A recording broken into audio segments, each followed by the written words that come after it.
যার কথা মতো নামাজ পড়ব, তার কথা মতোই রাজনীতি করব। যার কথা মতো হজ করব, যাকাত দিব, তার কথা মতো পার্লামেন্ট চালাবো। যার কথা মতো হজ করব, যাকাত দিব, সেজদা দিব, তার কথা মতোই বঙ্গভবন আর সেক্রেটারিয়েট চালাবো।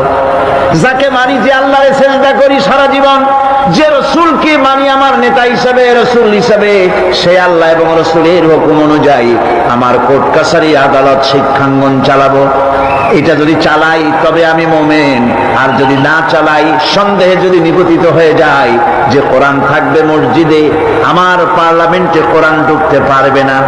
কোরআন পার্লামেন্ট শুরু হওয়ার সময় একবার তেলাওয়াত হবে, কিন্তু তা আমল করা হবে না। অনুষ্ঠানগুলি শুরু হবে কোরআন দিয়ে, কিন্তু তা আমল করা হবে না। কোরআন তেলাওয়াত করে ব্যবসা প্রতিষ্ঠান উদ্বোধন করা হচ্ছে, কিন্তু সুদের টাকা দিয়ে ব্যবসা প্রতিষ্ঠান বানানো হলো। বিবাহ পড়ানো হচ্ছে কোরআনের আয়াত দিয়ে, কিন্তু যৌতুক গ্রহণ করা হারাম, সেই যৌতুক দিয়ে বিয়ে উদ্বোধন করা হলো। এমনি সকল ক্ষেত্রে নাফরমানি করে যে ইমানের দাবি করলো, এই ইমান ইমান নয়, এর নাম মুনাফিকি।